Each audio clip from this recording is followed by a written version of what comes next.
Ito ang latest update sa kaso ni LV Vergara, ang kasambahay na binulag at minaltrato di umano ng kanyang amo. Lumutang ang isa pang dating tauhan ni Franz Ruiz na tinagari niya noong panahong naninilbihan pa siya sa kanila. Sa ngayon ay may 3 bagong testigo na naman sa kaso ni LV Vergara. Mukhang mabubulog at himas-rehas na sa kulungan ang mag-asawang Ruiz dahil maliban kay alias Dodong, alias JM at alias Patrick na tatayong testigo sa kaso ng kasambahay na si LV Vergara, may 3 pang lumantad ngayon para tumistigo laban sa kanila. Ang 2 sa bagong testigo na lumantad ngayon ay ang mga dating tauhan ng mga Ruiz at itong isa ay yung basurero na nakausap mismo ni LV Vergara at napagsabihan na minamaltrato siya ng kanyang mga amo. Sina alias Pau Pau na dating sales boy ng pamilya Ruiz na di umano'y nakakita sa pagmamalupit na ginagawa ng kanilang dating amo na si Franz Ruiz sa kasambahay na si LV Vergara at ang dating basurero na si alias Paul ay nasa kustodiya na ngayon ng CIDG Occidental Mindoro na di umano'y kapwa nakasaksi sa pagmamaltrato ni Franz Ruiz kay LV Vergara. Ayon kay Pau Pau, nakita daw niyang pinukpok ng martilyo, sinuntok, dinidikdikan ng sili at pinapakain sa bibig at nilalagay pa daw ang sili sa ari ni LV Vergara. Ito daw ang pang-aabusong sinapit ni LV Vergara sa kamay ng kanilang dating among si Franz Ruiz. Yung basurero naman na si alias Paul, ikinuwento niya na noong minsan nangungulekta daw sila ng basura ay kinausap siya mismo ni LV habang siya ay nagtatapon ng basura. At sinabi daw ni LV na sinasaktan siya ng mga amo niya at nakita daw ni alias Paul ang mapasa at sugat sa katawan ni LV. Ayon pa kay Paul, pupunta na daw sana siya sa munisipyo para ireklamo itong sinasabing pagmamaltrato kay LV. Ang kaso nga lang daw ay sinundan daw siya ng among lalaki na si Jerry Ruiz at pinagbantaan. Inutusan daw niya si Paul na burahin niya yung mga pictures na nakuna niya bilang patunay sa mapasa at sugat sa katawan ni LV. Mabuti na lang daw bago mabura niya ito ay naipadala na daw niya sa kanilang mga group chat. At kahit na nabura na niya sa cellphone niya ay nasa group chat na ang mga pictures. Ayon raw sa Municipal Social Welfare Office, hawak na nila yung mga pictures. Ang sabi ng basurero ay hindi lang daw sila isang beses nagkita ni LV. Sa pangalawang pagkakataon naman daw ng pagkikita nila, ibang galos at pasana naman daw ang nakita niya sa katawan ni LV. At ang pangatlong bagong testigo laban kay Ruiz ay ang 57 years old na ngayon ay si alias Maribel. Ayon sa kanya, 6 na buwan daw siyang nagtrabaho sa kanila. Pumasok daw siya sa pamilya Ruiz noong 2017. Ayon sa kwento ni Maribel, noong mga panahong yon ay nakita na daw niya si LV na nagtatrabaho na rin daw sa pamilyang Ruiz.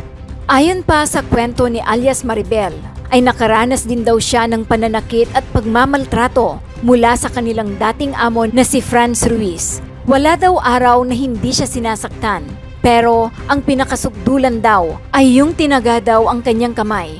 Mabuti na lang daw at hindi matalim ang ginamit na pangtaga at parang ang ginamit daw ay yung likuran ng pangtaga, kung kaya't hindi nasugatan ang kamay ni alias Maribel.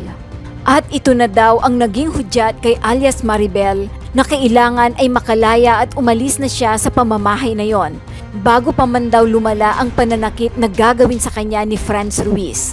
Handa na rin daw siyang tumistigo at pinag-iisipan din niya kung magsasampa rin ba siya ng kaso laban sa pagmamaltrato sa kanya ni Franz Ruiz. At ang dahilan daw kung bakit lumantad siya ngayon ay dahil sobrang naawa daw siya noong mapanood niya ang nangyari kay LV dahil nabulag nga gawa ng pananakit at panggugulpe ng Ruiz, lalong-lalo na si Franz Ruiz. Pinatutuhanan din ni alias Maribel na nakita daw niyang nagtatrabaho si LV sa pamilya Ruiz noon pang 2017, tugma sa pahayag ni LV sa Senate hearing at taliwas naman sa sinabi ni Franz Ruiz na noong 2020 daw na masukan si LV Vergara sa kanila. Sina ni LV po, nagkasama kayo doon, nagkikita po kayo? Magkasama po kami pero hindi po kami nagpipintuhan. Bakit? Sa ang ano namin, trabaho. Pag nagpipintuhan kami, nagagalit ang Franz.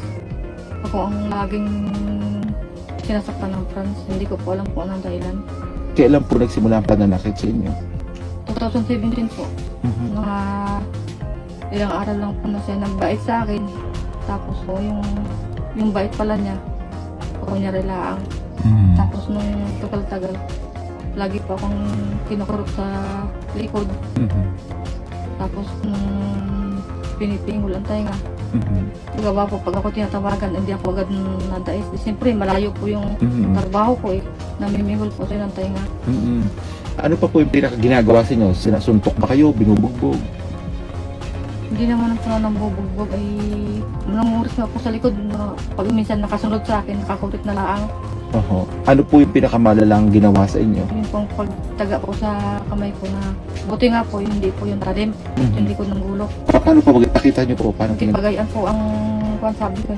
Sabi po sa akin, takutin mo ika itong pasorang iray. Sa lamisa po eh. Hindi siya naman nagagayat-gayat ng mga gulay. Kaya di nung tapos po siya, di hindi po lahat. Yun naman sa ako nakalagay dyan. Pagdakot kong gayaan, ginayon yung aking kamay, ang gulok po. Ano po? Tinaga po. Ang kamay niyo? Opo. Bakit po tinaga? Umaga po yun, marami nakakita ng oras na yun dahil marami nabili. Eh di sabi ko, nakakasakit ka na eh, kala mo yung nakakasakit. So, Tapos papakita niyo, bakit siya tinaga sa likod, sa kamay? Dalawang kamay po, ganun? Eh nakagayon nga po eh, dito po sa kamay kong ito ang gulok eh. Bakit po? Tapos Hindi, gusto ko po malaman, paano po ginawa? Pakikwento po sa amin. ginayon ko po yung kamay ko. Bakit? Dadakutin ko po yung mga basura na kanyang inano sa gulay, mga bulok ng gulay. Tapos, nandito naman sa tabi ko siya. Hawak niya yung gulok. Ay, ba't ginayon na lang po sa kamay ko? Ano po yung ginayon? Tinaga po sa kamay ko. Ako po unang-unang panahon eh, yung lagi niya sinasaktan. Pero ano po, hindi po kayo nasugatan? Mabuti nga po, hindi talim yung likod ng gulok. Pero yung mga katulong po nandun pa noon, ng oras na yan. Ano yung pananakit sa inyo? Pangungurot, araw-araw po yun? Tapos po, pag kunyari ako utosan, siyempre, mahirap din naman yung trabaho ko paglalaba, paglilinis ng yung budiga. May budiga po sa barangay sa Isnon eh. Sabi sa akin eh, ba't ikaw bagal na bagal mong tumarbaho eh, kanina ka pa doon, sabi. Naglalaro ka na lang yata doon, sabi ko. Di tignan mo ka akong trabaho ko kung anong ginagawa ko doon. Bantayan mo ako. So, paulit-ulit po yung Paulit-ulit po yung ginagawa niya sa akin na gayon. Hindi, yung pananakit po sa inyo paulit-ulit? Opo, araw-araw pag ako napasok, laging akong minumura. Pag minsan late na ako. Sabi sa akin late ka na eh.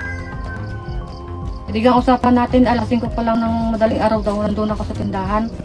Siyempre naman po, alam naman sarado pa yung mga tindahan na iba, nandun na ako agad. Nakakahiya naman sa tao. Pero po, yung pananakit sa inyo, bakit kayo tinaga? Hindi ko nga po alam eh.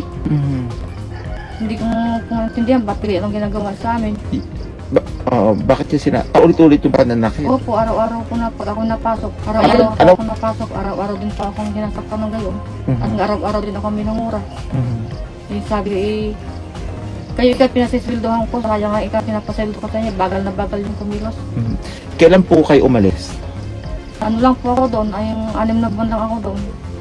Binigay nagtagal. Kailan po kayo umalis? Anong petsa? Kasi nagtrabaho ako ng April. 2017?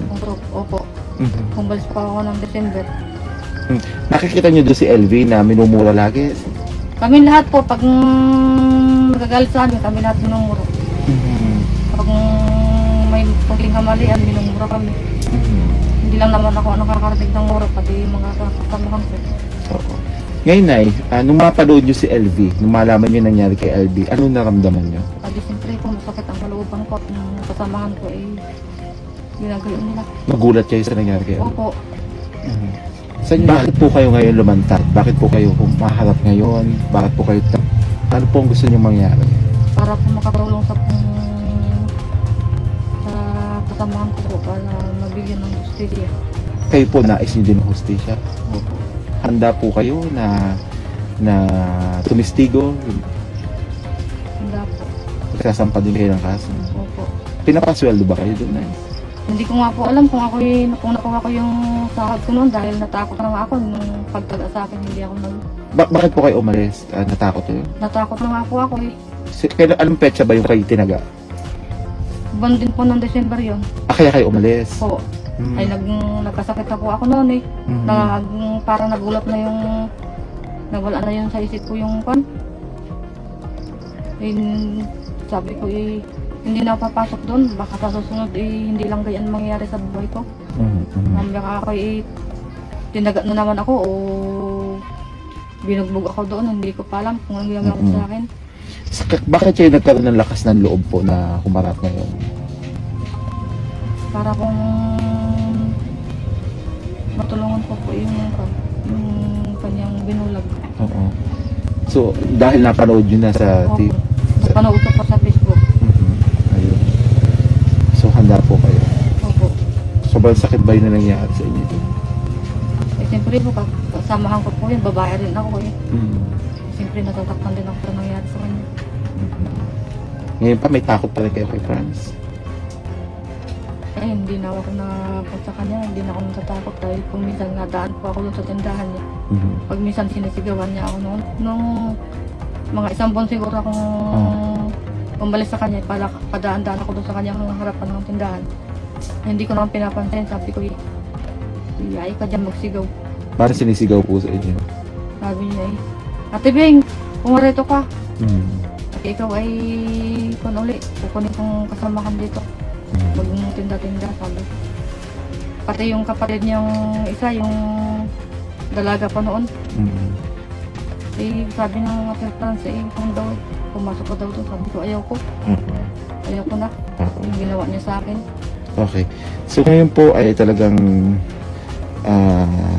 kahit hindi kayo natatakot na tumistigo, wala kayong takot. Hindi na kayo lalaban na kayo. Opo. Opo. Sige po. May gusto kayo sabihin sa kay Franz? Sa dati yung amo? Sa nangyari ito? Ang masasabi ko po, siguro po, ito na ang karma sa buhay niya, sa mga ginagawa niya, sa mga kasambahay na katulad ko. Mag-subscribe at i-click ang notification bell para sa mga susunod na video updates. Maraming salamat po.